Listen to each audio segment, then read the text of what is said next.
Hello, my name is Jamila McMallow, and I am the #1 love and relationship coach for high-performing women over 35.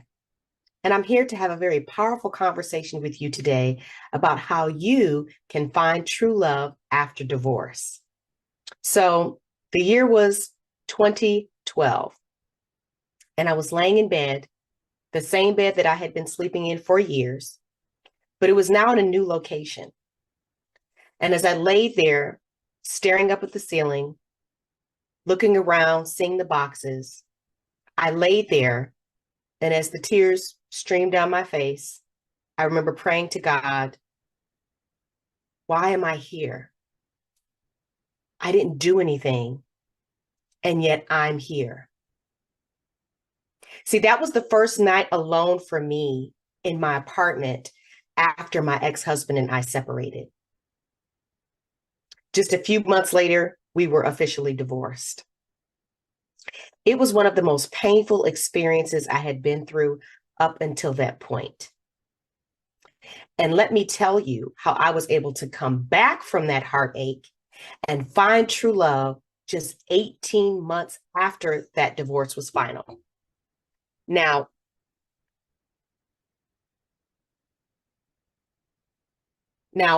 it's very important that you understand the 3 areas that I'm going to be going over with you today. First, we're going to talk about healing your heart. We're going to talk about gaining clarity, and we're going to talk about you choosing wisely. And let me be clear, this talk or conversation is specifically geared towards women. So I'm sorry, fellas, thanks for stopping by. Enjoy it. But really, this information is for women, and specifically women over 35. Why? Because I married my ex when I was 20 years old, and we got divorced when I was 34. So 14 years I spent in this marriage.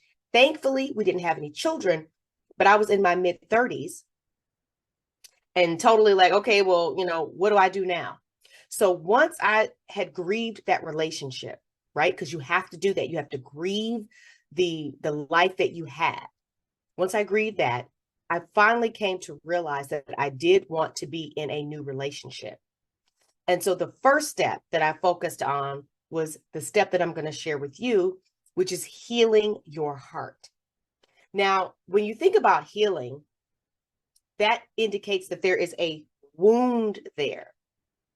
But what's interesting about relationship wounds is they don't just start with that love interest. So the wound that came from that divorce absolutely hurt.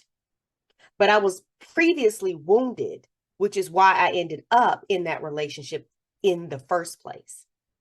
So one of the first things I did was I had to own the fact that I chose my ex-husband. Okay, I took radical responsibility. I took ownership for the fact that I not only chose him once when I chose to marry him, but again and again, even after I experienced red flags and deal-breaking behavior after deal-breaking behavior. So I kept choosing him.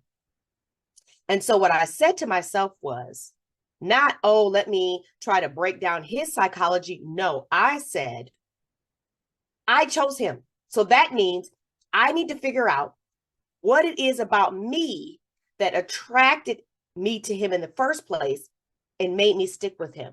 What did I have to think, feel, and believe about myself in order to choose a man like that? Because if I could understand that, then I could change it. Because the only person we can and only ever always change is ourselves. And so in that moment, I became empowered because I knew it was up to me to create this shift so that I never found myself in this situation again. So I had to get in touch with what got me in that situation in the first place. And of course, all roads lead back to childhood. A lot of people want to believe that the past is in the past. It is not in the past. And I'm not talking about, oh, you need to go to therapy and, just talk for hours and hours and marinate in your pain and negativity. Therapy has a place, but I didn't need it at that time. I didn't do that. That was not the route that I chose to take to unravel my past. Okay. Because there's more than one way to heal. But the point is, as I got in touch with the roots of the reasons why I was drawn to him and attracted to him, unraveled that ball of yarn, and now positioned myself to think and believe and feel differently about men and relationships. And one thing that I want to share with you is, if you have been through a divorce or been through a heartbreak, maybe you've been with someone for a number of years and the relationship has ended. Listen, sometimes when we get our hearts broken, we can get stuck in bitterness and anger. And I certainly went through that phase where I was like, well, I don't need no man. It didn't last for very long because I understood that it was a phase of my healing. It's okay to be angry about the fact that the rug got pulled out from under you. It's okay to be angry about the fact that the life that you knew is gone. It's okay to be angry about the plans that you had that are not going to be fulfilled and that you're not going to be spending the rest of your life with the person that you thought you were going to. All of that's okay.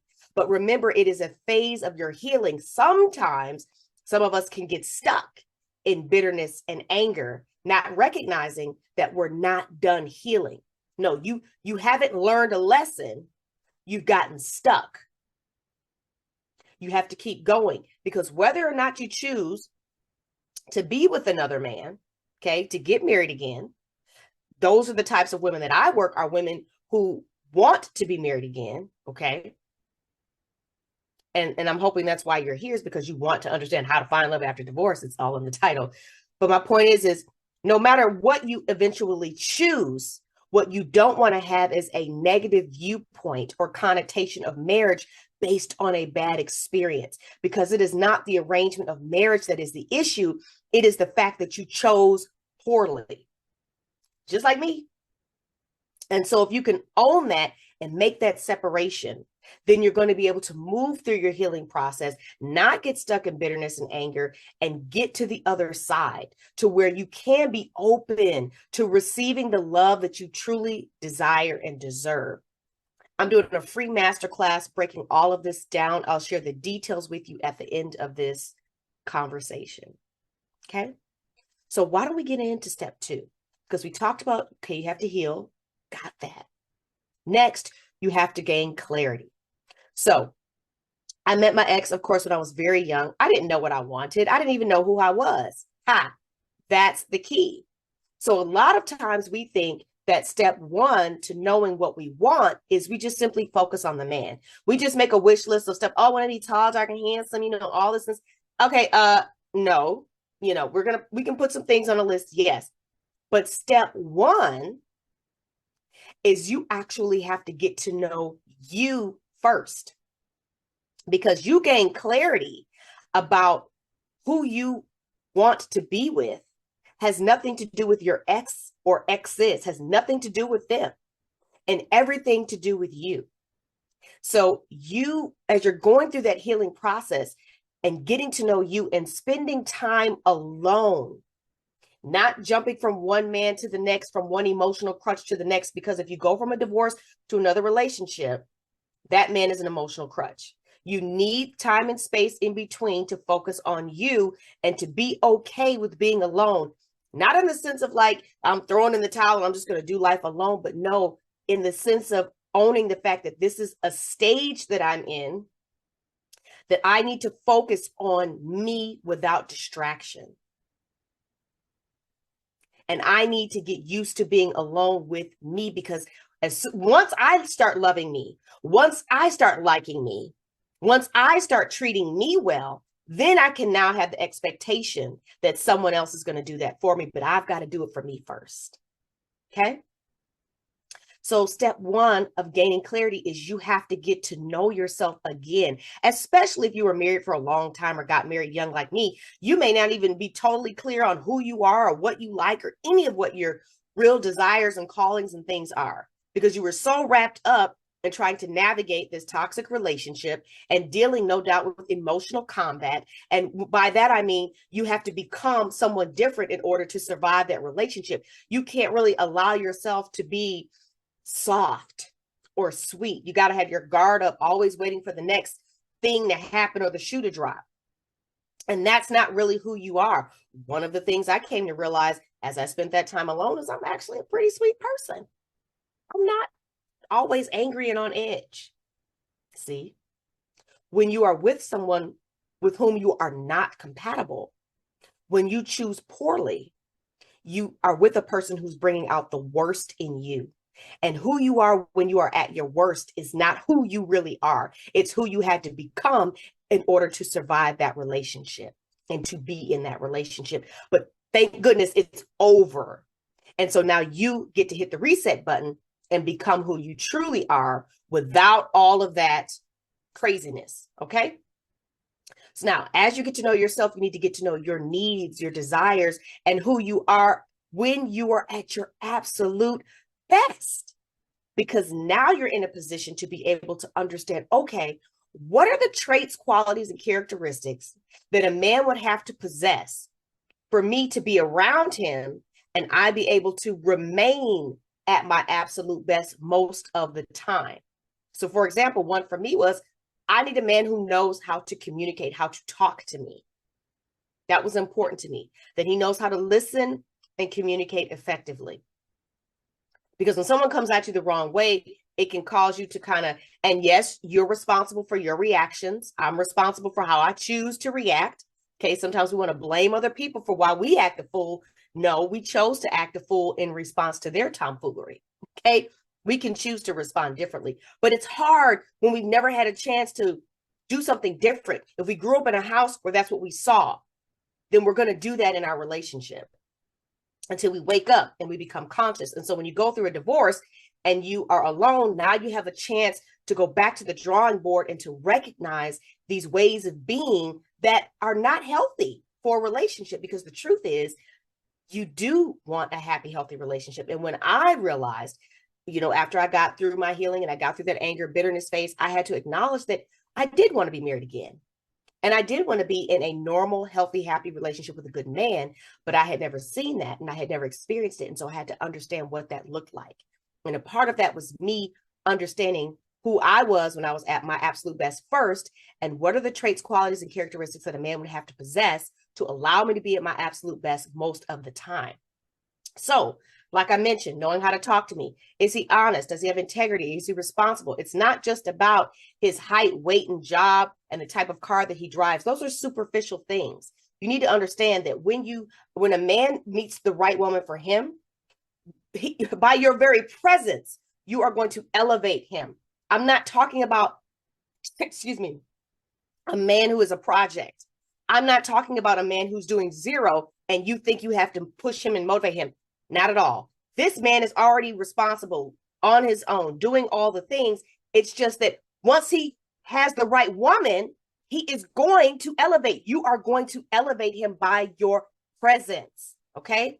So understand and know that it is okay to want a man who can provide for you financially, who has means, but it's also good for you to understand that when the two of you come together, you are going to build together. You're going to launch from there. So things are going to go far beyond anything that you could have imagined or expected when you are with the right man. Okay? But again, we are not talking about projects. We are not talking about men who can only pay one bill and you're supposed to be the primary breadwinner. No, if your value system is that you want a man that can provide, that's not wrong. That is a minimum expectation. We've gotten it twisted these days that we think that, oh, that's like setting the bar too high. No, it's not. Not at all. So it's okay for you to have that as something that you desire to have in a relationship. All right. But again, I want you to understand that it's going to grow from there. So he doesn't have to be all the way there yet. He's got to be on his way. He's got to have something to work with, but just understand that you guys are going to elevate together. And I'm just going to keep hounding it in because there's so much negative rhetoric right now online, encouraging women to settle, encouraging women to lower their standards. And I do not advocate for that, but I'm just letting you know that your presence as a woman, as a powerful feminine woman, when you are with the right man, a good man who loves you, a good masculine man, your presence, your love is going to inspire him to grow and to become better. Not just by you nagging or whatever. It is by having you in his life that he wants to be more for you and for the family and the life that you all are building and creating together. I hope that I'm making sense. Okay. But I wanted to just dig in there a little bit But I really want you to not focus on superficial qualities, but really think about his character. Because if he, for example, loves God, has a relationship with him, puts him first, if he speaks to his mother kindly and respectfully, if he holds the door for old ladies, if he, all of these things that speak into who he is as a person, how does he respond when things get chaotic? Is he calm, even keeled? Or does he fly off the handle? Does he have a temper? That granular, okay, is how you need to be on this list, not this superficial nonsense. And again, all roads lead back to you, because really what you're doing, you are personally breaking down, who am I compatible with? What are the traits and qualities and characteristics that I am compatible with? So now I know that's what I need to be looking for. See, that's the clarity that you needed. You've been going all this time and you didn't know what you were looking for. You knew what you didn't want. You know what you don't want, but you really don't know what you do want. So I just gave it to you. That's what you want. The man with whom you are compatible. But in order for you to know what you are compatible with, you got to know you first. And then you really got to think about who he is as a person, his character, his integrity. Because a man who has integrity, who is responsible, who is on his own, who's taking care of himself, he's going to mean he's not going to have tons of debt, means he's going to pay his bills on time, mean he is going to have goals and plans for the future and wants to build legacy and all those things. You see what I'm saying? So look for what's underneath, because a man could have a nice car and make a lot of money and be a jerk. A man can also have a big house, a lot of money in a car, and be absolutely incredible. So it's not the things that he has, it's his character. What's the motivation behind him and what drives him? That's what you want to know, because that's what you're either going to be compatible with or incompatible with. But again, we're focusing on getting clear on what you desire, because if you're not clear on what you desire, if you're not clear on what you want, you cannot have it.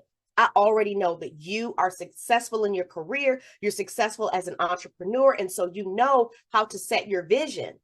And your vision has to be clear. Otherwise, you'll never achieve it. You achieved tons of goals, but you saw it in your mind's eye first. Just like an athlete, they visualize themselves winning the game.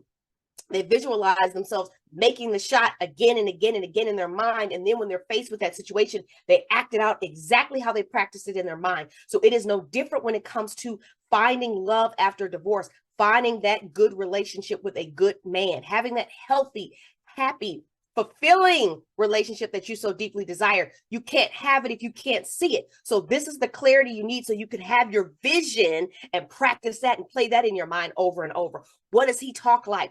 What does he treat me like? How does he make me feel? Let that become familiar and set into your mind as your vision. And then that's how it gets turned into your reality. Okay? So we spent a lot of time there, but that's because it's important. And then thirdly, we want to talk about choosing wisely, because, hey, we've all chosen poorly. Hey, that's what I told you in the very beginning. And the fact is when we choose poorly and it has such a huge effect on our lives, like divorce, it literally turns your life upside down. And it's a recovery period after that. It can cause you to lose trust in yourself, because it's like, okay, well, if I've chosen poorly in the past, how can I trust myself to choose wisely in the future? How do I know that I won't make the same mistake again? And I can't afford to make that mistake again. No, you cannot. You can't afford to make that mistake again. That's why I'm doing this very powerful free masterclass that I'm going to share the details with you at the end, because I know that you have worked too hard and built your life up, your career up, your business too much to choose the wrong man and have any of that impacted in a negative way again. Okay. But when you've chosen poorly, you don't trust yourself. Okay. And so you feel like maybe it's better for me just not to be with anyone, or you're just kind of tiptoeing around and not really, you just feel like, I don't know what I'm doing. Okay. You also may be in fear because you know that the relationships that you have had since your divorce, you've been compromising your standards. Okay. You've been moving that boundary. It's just kind of like a sliding scale. You've been dealing with men who don't respect the standards that you want to have.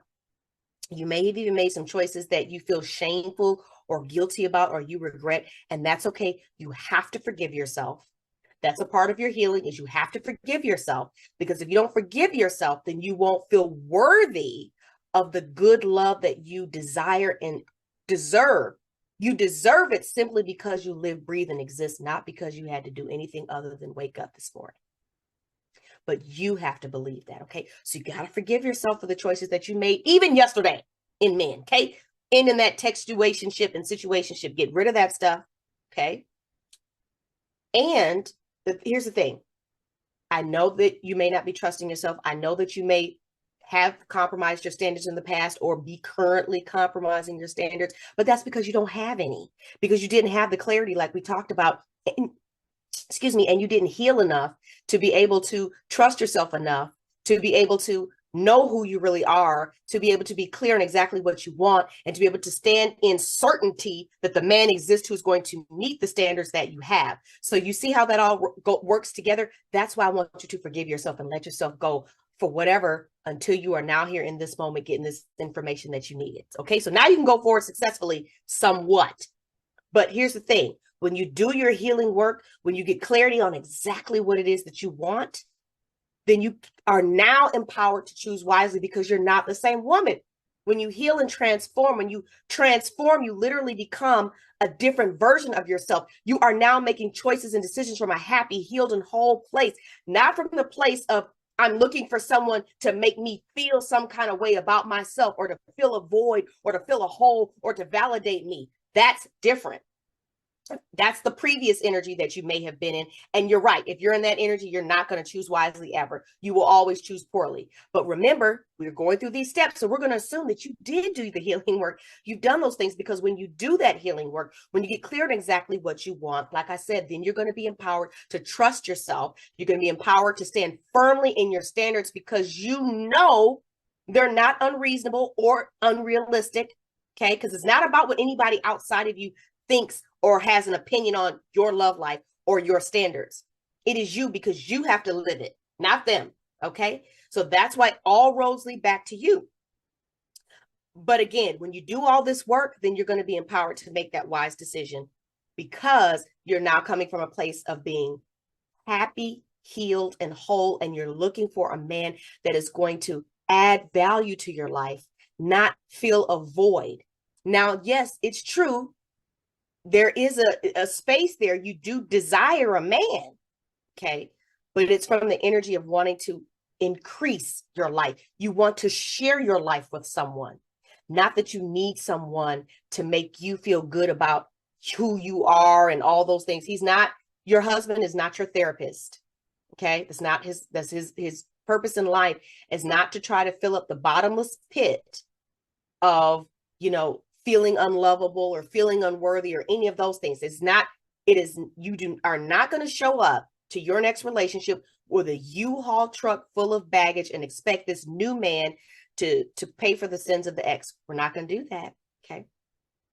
Now, I told you I was going to tell you about my masterclass. It is free, and you can register at trueloveattraction.com. Again, that is trueloveattraction.com. All right. And I want to share this with you. Divorce is not easy to get through. All right. I get that. I've been there. But I want to assure you it is absolutely possible to win, because remember I told you that I was laying in that apartment and feeling so sad, and never would have guessed less than 2 years later, I would be laying in the bed next to the love of my life, the amazing man who's the father of my children. We've been married for almost a decade. And I can tell you that true love is possible. And even though at the time that divorce was devastating, for me, it ended up being the best thing that ever happened to me, because it allowed me to do the healing work that I now walk my clients through. And it allowed me to create the results that I have in my love life by attracting the love of my life, building the foundation for a phenomenal marriage, and now living that marriage. So you get to have the relationship that you desire. You deserve it. Okay. You get to reinvent your life at any point. You are not too old, too short, too fat, too whatever. You get to decide what you want. The key is you must transform and become the woman who has all of the things that you desire first, and then those things will be added to you. All right. So again, I want to invite you to join me for my free masterclass where I'm digging into all of this. It is for successful single women over 35 who want to attract their ideal man and build a relationship leading to marriage. And you can register at www.trueloveattraction.com. That is TrueLoveAttraction.com, trueloveattraction.com. All right. Again, I'm Jamila McMallow, the #1 love and relationship coach for high performing women over 35. And I am so glad that we got the opportunity to spend this time together. And I look forward to seeing you soon.